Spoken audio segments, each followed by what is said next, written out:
ok para o André, pode ser. Dá uma olhada para mim, André, se vai aparecer o caderno. Ó.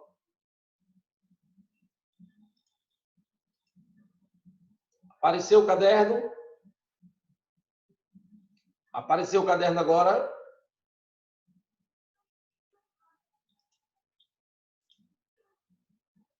Ah, se apareceu, bora continuar. Então foi um erro da internet aí naquela hora. De vez em quando acontece isso, mas bora lá. Todo mundo ok, gente? Bora lá. Então, ó, qual a diferença de renúncia? A renúncia, bora primeiro falar da renúncia. Ó. Ela ocorre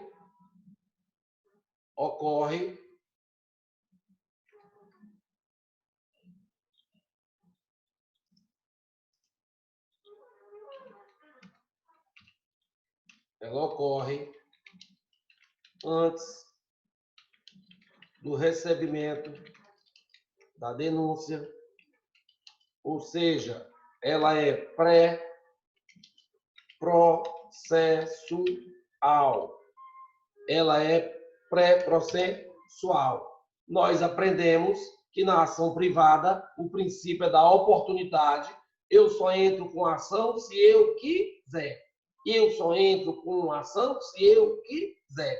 Se eu não entrar com a ação, eu estou renunciando ao meu direito de queixa. Se eu estou renunciando, eu não preciso que a outra parte concorde ou não. Não estou nem aí para ela. Não depende. Na renúncia, não depende da concordância da outra parte. Ou seja, na renúncia, ela é unilateral. Vou levantar, deixa vocês falem. Na renúncia, ela é unilateral. Então, eu estou renunciando o meu direito de queixa. Se eu estou renunciando o direito de queixa, posso renunciar? Posso. Até quando? Até o oferecimento da denúncia. Ofereceu denúncia, começou o processo, eu não tenho mais, renunciar não. Mas eu posso fazer o quê, professor? Se eu não quiser continuar, eu posso aplicar o perdão. Então, o perdão, já o perdão ocorre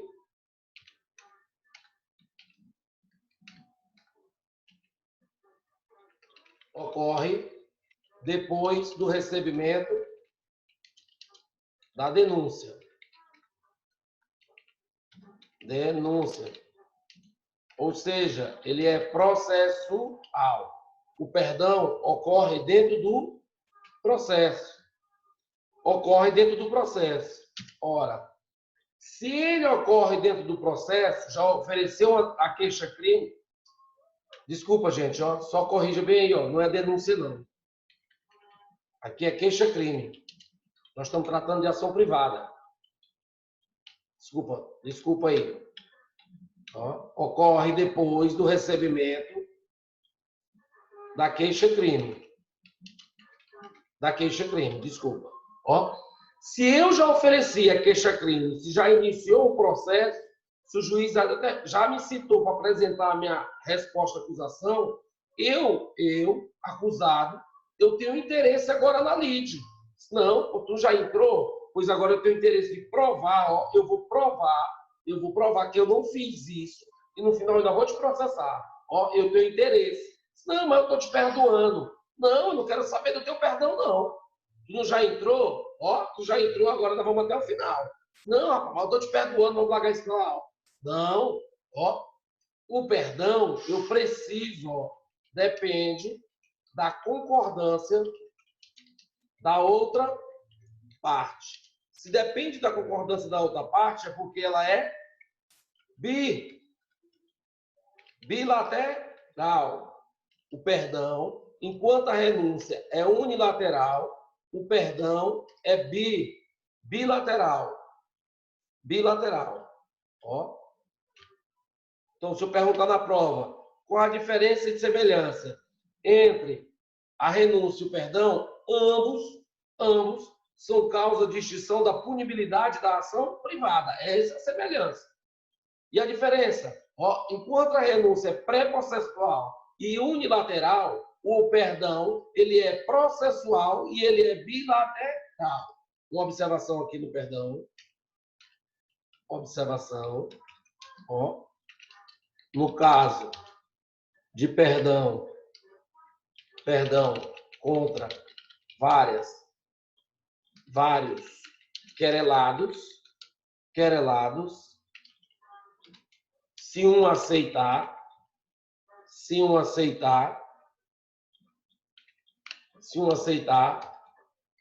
será perdoado e o processo correrá contra os demais.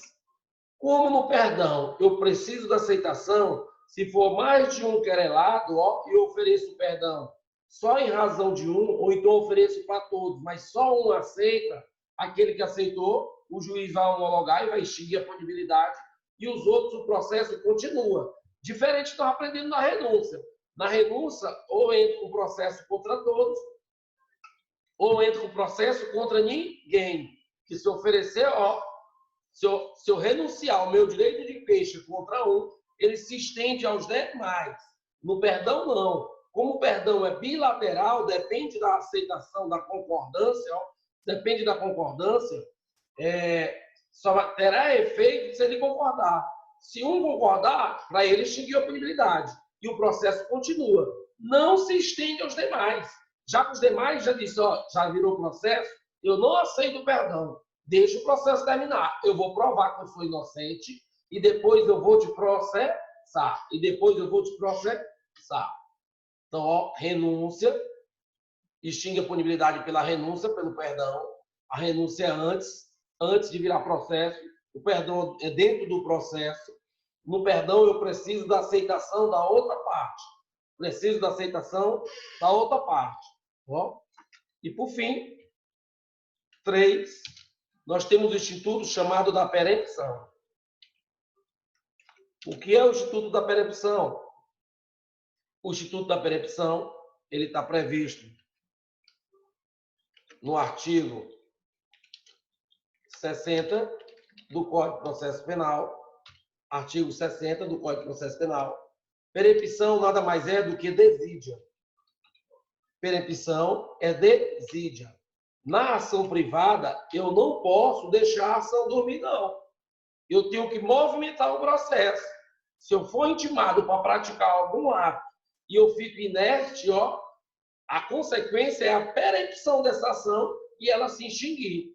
Onde é que está isso? Bora dar uma lida no artigo 60. Ó, no artigo 60. Deixa eu só ver aqui, parecia que tinha um... Vamos lá para o código. Ó. Pam. Está no zoom, por isso que não está aparecendo.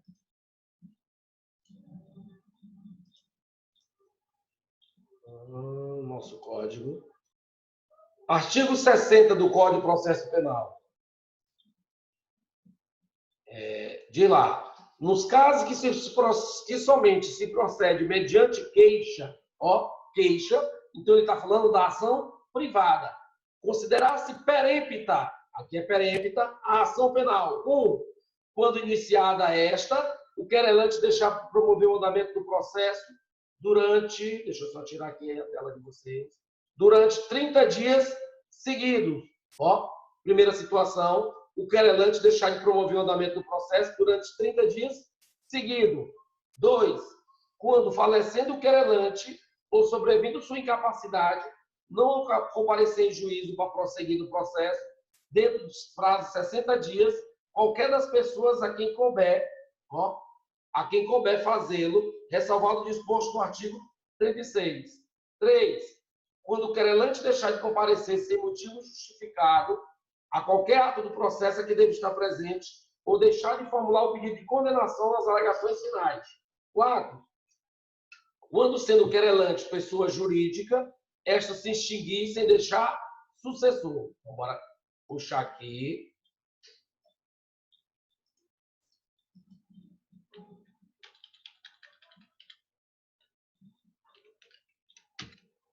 Puxa aqui. Bora voltar para o nosso caderno. Bora arrumar o nosso caderno. Deixar o caderninho bonitinho. Aqui o Ctrl N. Ver se ainda sei.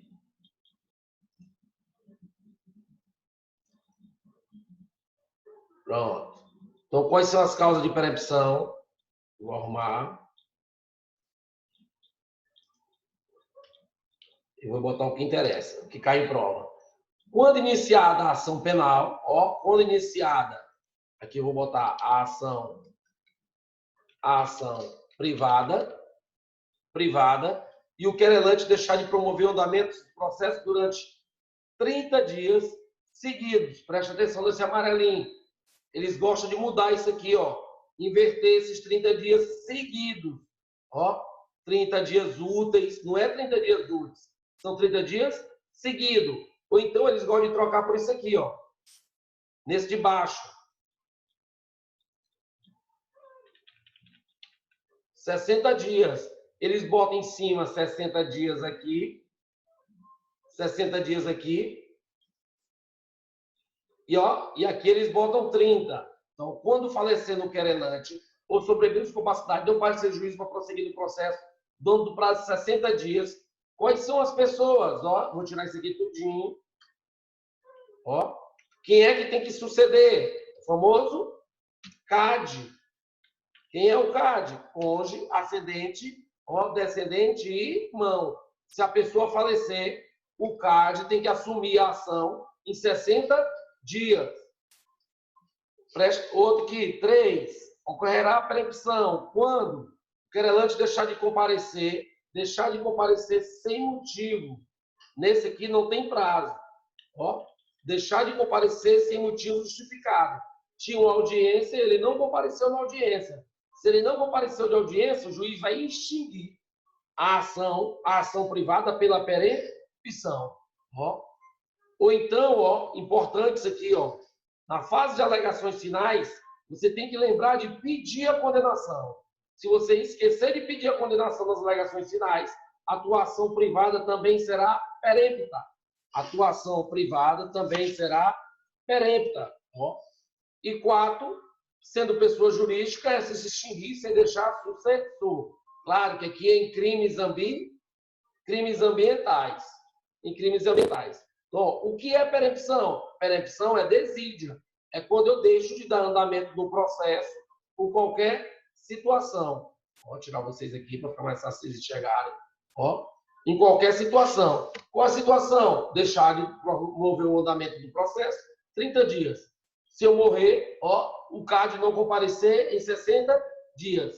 Eu ser intimado para qualquer ato e não comparecer e nem justificar. Ou esquecer de pedir a condenação nas alegações finais. Ou quando for pessoa jurídica, essa se extinguir sem deixar sucessor. Essas são as causas de perempção. Estas são as causas de perempção.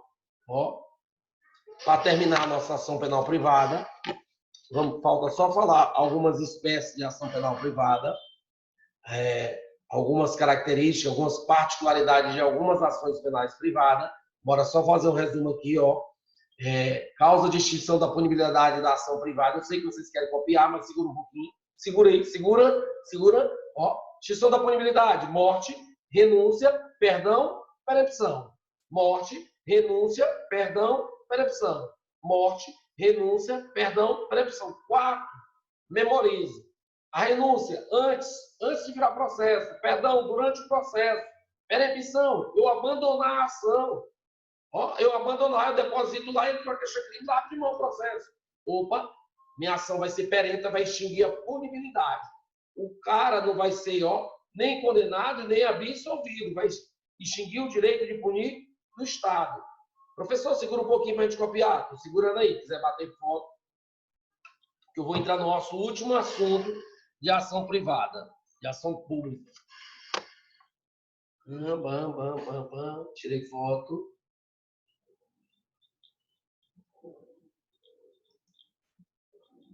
Oi. Só para ver se vocês estavam aqui. Pronto. Então, o nosso próximo tópico vai ser ação penal em espécie. Em espécie. A ação privada acabou aqui, viu? Acabou nas causas de extinção. Nós vamos falar um pouquinho sobre a ação penal privada. Em espécie, com algumas particularidades. Primeira, quero falar para vocês sobre crime de lesão corporal leve ou culposa. Nós já vimos, quando nós estudamos ação pública, condicionada, que, quando o crime for de lesão corporal leve ou culposa, esse crime é de ação penal pública condicionada à representação. Professor, eu dei uma lida no artigo 129 e eu não vi falando sobre a representação. Eu tenho que fazer uma leitura, com o artigo 88 da Lei 9.099, da Lei 9.099/95. Ela é que diz isso, a Lei 9.099, no artigo 88, ela diz que nos crimes de lesão corporal culposa ou leve, a ação é pública e condicionada à representação. 2.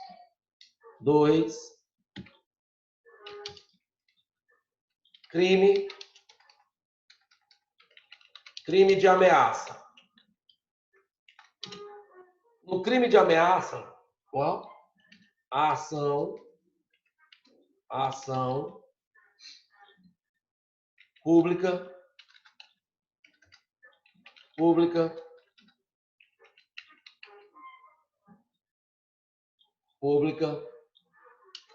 condicionada à representação. A representação.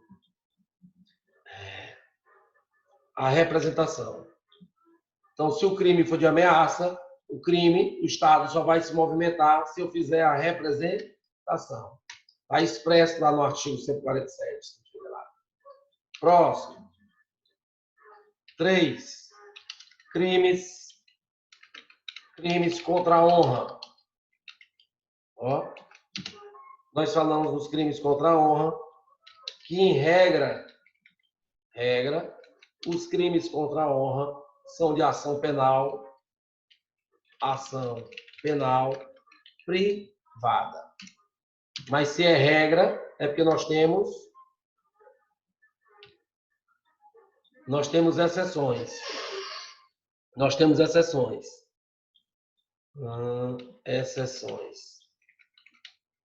Qual a exceção?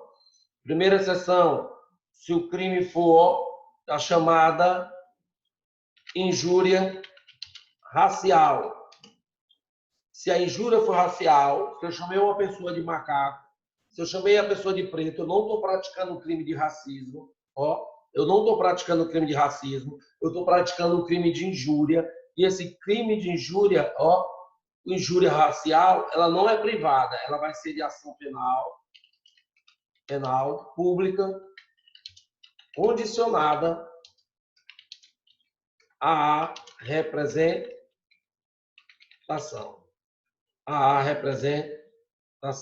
Primeira exceção. Segunda exceção, honra de funcionário público. A gente chega em qualquer órgão público, tem uma plaquinha lá, desacatar o funcionário público, tal, não sei o que, tal, honra de funcionário público. Se a honra for funcionário público no exercício da função, tem uma súmula 714 do STF,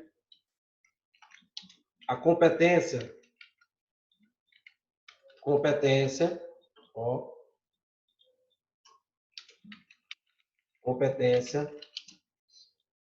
essa súmula, a competência,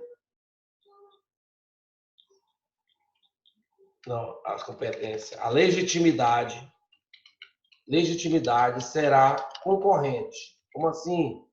A ação poderá ser pública ou privada. O próprio funcionário público ele pode mover uma queixa-crime contra quem ofendeu a honra dele, ou o próprio também o Ministério Público pode oferecer uma ação pública. Ó, a legitimidade é concorrente. Ó, é tanto privada como pública. Se for a honra do funcionário público do exercício da função, ó, a doutrina e o STF entendem que a legitimidade é concorrente. O próprio funcionário pode processar e mover uma queixa-crime contra aquele que ofendeu, assim como também o Estado, através do Ministério Público, pode oferecer uma denúncia numa ação pública condicionada à representação. Ó, então, o ofendido, vou botar, o ofendido pode oferecer uma queixa-crime, bem como o MP pode oferecer uma denúncia, mas ele vai depender de uma representação. De quem? Quem vai representar? O funcionário público que for ofendido. A ação não será privada. Não será privada. E aí, a outra exceção, se for a honra do presidente, se for crime contra a honra do presidente, a ação pública condicionada à requisição do ministro da Justiça. Nós já vimos lá atrás, do ministro da Justiça. Certo? Então, no crimes contra a honra tem isso aí.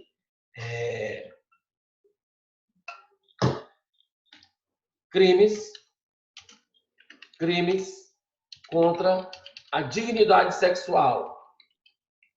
Dignidade sexual. Ó. Sexual. Crime de estupro. Durante muito tempo foi ação privada, passou a ser pública condicionada à representação. Hoje, ó, o estupro é crime de ação penal pública incondicionada. Incondicionada. Por fim, para a gente terminar, 5, um pouco sobre a Maria da Penha.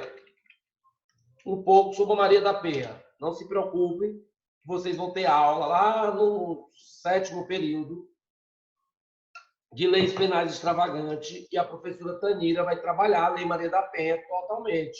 Aqui só algumas premissas. Primeira premissa.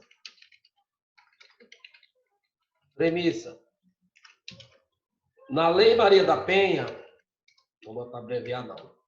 Na Lei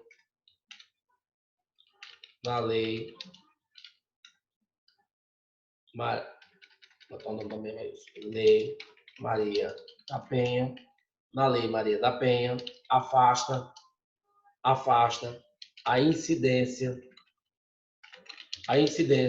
da Lei 9.099/95.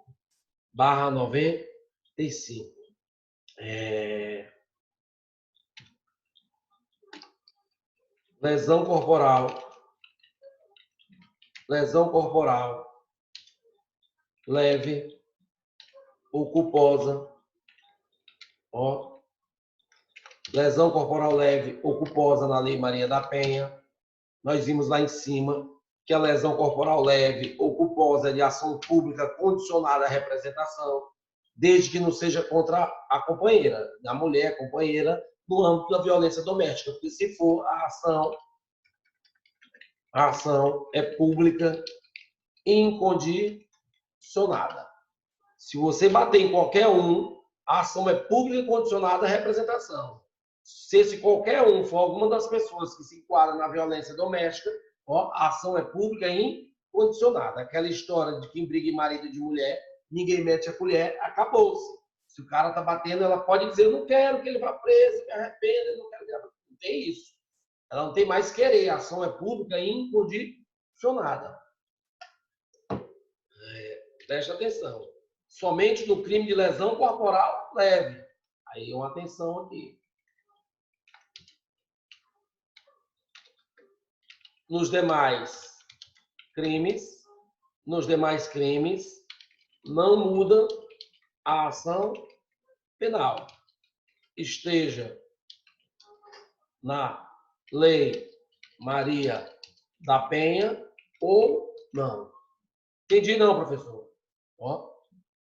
O cara encheu a cara da mulher de porrada, ainda chamou ela só de rapariga, vagabunda, cachorra, sua vagabunda, prostituta, xingou ela todinha, ó.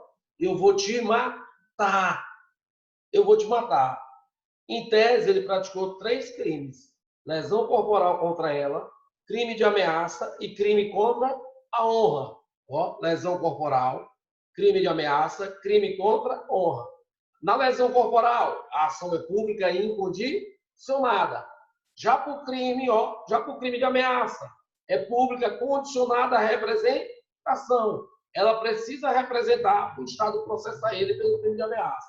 E o crime contra a honra? No crime contra a honra, nós vimos que a regra de ação privada, ela vai ter que mover uma queixa-crime contra ele pelos xingamentos que ele fez em razão dela.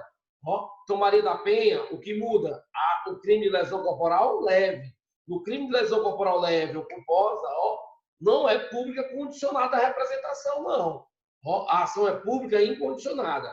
Os outros crimes seguem as regras, vai depender, ó, se tem previsto ou não a representação ou se tem a queixa. Se não tiver, a ação é pública e incondicionada. Vamos ver se tem mais alguma coisa aqui. Acho que não. Alguém tem alguma pergunta? Ó, deixa eu botar aqui para quem está copiando. Está copiando, bater foto. Alguém tem alguma pergunta? Eu acho que nós terminamos a ação penal.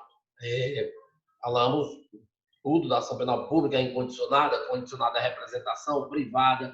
Não fique só aqui. Segunda-feira eu vou estar mandando material, aquele que eu deixo na Xerox. Eu vou mandar no grupo do WhatsApp. E aí, até amanhã, eu vou preparar um material para segunda-feira a gente fazer uma revisão sobre a ação penal. Beleza, gente? Pode ser. E aí a gente trabalha, eu vou mandar para vocês antes, dou um tempo. Ó, a primeira aula, vocês vão tentar responder esse material, mando antes. E aí depois, ó, eu abro e aí a gente vai tentar responder junto como é feita a revisão em sala de aula. Vamos tentar fazer da mesma forma, fazer de conta que nós estamos em sala de aula. Eu sei que é difícil, que é complicado, mas vamos tentar. Beleza? Eu vou fazer uma revisão. Marli está me perguntando, professor, e no caso de assalto a uma mulher estranha, qual é a ação? Tem violência doméstica ou assalto a uma mulher? Não tem nada a ver. Segue a regra. Se a vítima é mulher e homem, o crime é de roubo, viu, Marli? Primeira coisa, não existe esse tipo penal assalto. Esse tipo penal assalto a gente deixa para o pessoal do programa do Bandeira 2 aqui, eles ocorreu um assalto. Na verdade, ocorreu um roubo ou um furto. Se for um roubo ou um furto, não importa. A vítima pode ser tanto homem como mulher, não importa. Se é um roubo, a ação é pública e incondicionada. Se é um furto, a ação é pública e incondicionada, porque em ambos o código não fala nada. Entendeu? Não sei se tu entendeu. Bacana, alguém tem mais algum questionamento? Eu confesso que agora, depois do almoço, eu fiquei meio triste. Teve uma postagem no Instagram da Unisuma, e aí tinha tanto comentário. Deixa eu só ver uma pergunta aqui. Professor, no caso de um grupo de mulheres, denúncia de estupro, qual é a ação? Eu falei ali, ó, estupro hoje é de ação pública incondicional. E ela não segue sigilo? Sim. Todos os crimes contra a dignidade sexual está expresso no Código Penal. Nessa modalidade de crime, ó, desse bem jurídico protegido, ó, a ação é pública e incondicionada e corre em segredo de justiça. Se a vítima pode falar o assunto, para quem? Para a empresa? O que é que acontece? Hoje em dia, com essa internet, com as redes sociais, principalmente com a chegada do Instagram, hoje em dia é o máximo de cuidado. O delegado ele tem que tomar o máximo de cuidado na hora da mulher que vai registrar uma ocorrência de crime de estupro. Ó, a imprensa não tem acesso e a imprensa não pode divulgar. Se a imprensa divulgar, a mulher também pode processar tanto aquele órgão de imprensa como pode processar o apresentador. Ele não pode estar falando nada. Aqui aconteceu um caso, aquele que eu contei para vocês, então eu vou contar em prisão em flagrante, de um rapaz que foi preso em flagrante por crime de estupro, ele tinha dinheiro, E aí, no dia da audiência de custódia, o juiz liberou ele, porque entendeu que não havia flagrante. E aí bateram foto da ata, ó, da audiência, todinho, com o nome da vítima, com tudo. Antes da mulher estar na delegacia, as fotos do Facebook dela tinham sido captadas tudinho e jogadas na rede social, no Instagram. Cuidado, viu? Isso dá processo, isso dá ó, tanto processo criminal, como dá processo também civil, ó, indenizatório. Mais alguma pergunta? Então, voltando, como eu falei lá, eu fiquei muito triste. Eu sei que essa situação não é boa. Não é bom. No meio da aula cai o sinal, a internet, isso. Tenho que usar meu dados do meu celular, assistir aula no celular. Não é bom. Assim como não é bom também para professor. A garganta da gente aqui desgasta muito mais do que em sala de aula. Mas é uma situação atípica, não é só o caso da Unisuma. Não é só a Unisuma. Aí a gente vê cada comentário lá, que as aulas online são péssimas, não sei o quê, não sei o quê, não sei o quê. Rapaz, eu vejo que tantos colegas professores, eu tenho dificuldade um pouco ainda, mas não sou, tem gente pior do que eu, professor que não sabe nem ligar o computador. E o filho está ajudando, o marido, outro parente está ajudando a tentar se adaptar a esse método de aula, para não deixar vocês pagando e estão pagando, tem direito, sem ter um conteúdo. Eu penso assim, para quem está no início, talvez não sinta tanta dificuldade, mas quem está lá na frente, no nono e no 10º, eu até acho que essa experiência foi boa. Eu sou um cara que era totalmente contrário a essa questão de aulas online, apesar que eu assisto muitas aulas online, mas eu sou muito contrário, eu era muito contrário. Agora eu já vejo totalmente diferente. Eu acho que talvez nós podemos repensar. Lá nos últimos períodos, o nono e o 10º período, por exemplo, das aulas não ser totalmente presenciais. Por quê? O que acontece na verdade, na prática? Quando o cara está no nono, 10º período, aparece 5 ou 6 alunos para assistir a aula. O nego está preocupado com monografia, o nego está preocupado com prova do OAB, então ele não quer mais nem saber da faculdade, ele quer sair da faculdade. E agora, pelas aulas online, a turma está todinha lá, tem 29, 30 alunos assistindo a aula online. Então, é uma coisa assim repensar, não é totalmente a gente jogar fora, não. Agora, que é complicado, é complicado. Agora, dizer que as aulas estão péssimas, que não sei o quê, que o conteúdo não está sendo dado, eu não sei. Eu acredito, pelo que eu vejo no grupo dos professores, a maioria dos professores todos, eles estão dando conteúdo na medida do possível. Mais uma pergunta, professor, acho que é uma menor sofreu uma tentativa não é assalto, de roubo aqui perto de casa. E os populares pegaram o indivíduo e os policiais disseram que se ela não comparecesse na delegacia, eles liberariam ele aqui mesmo, no local. O procedimento correto não seria conduzi-lo? Policial militar. Esse julgamento não compete a ele. O trabalho dele é conduzir para a delegacia em qualquer situação.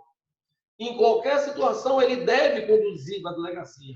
Quem vai fazer esse filtro, se a ação é pública, se ela não é condicionada à representação ou não é condicionada à representação, é o delegado de polícia, é a autoridade policial. Tanto é que no concurso para PM, nós não temos nem prova de processo penal, nem de penal. O cara tem que saber mais de informática para ser polícia do que saber de direito penal e processo penal. Então está totalmente errado. Isso aí, se chegar, o que se pode fazer? Ela fazer uma representação do Ministério Público. Existe um promotor que controla, faz o controle externo da polícia.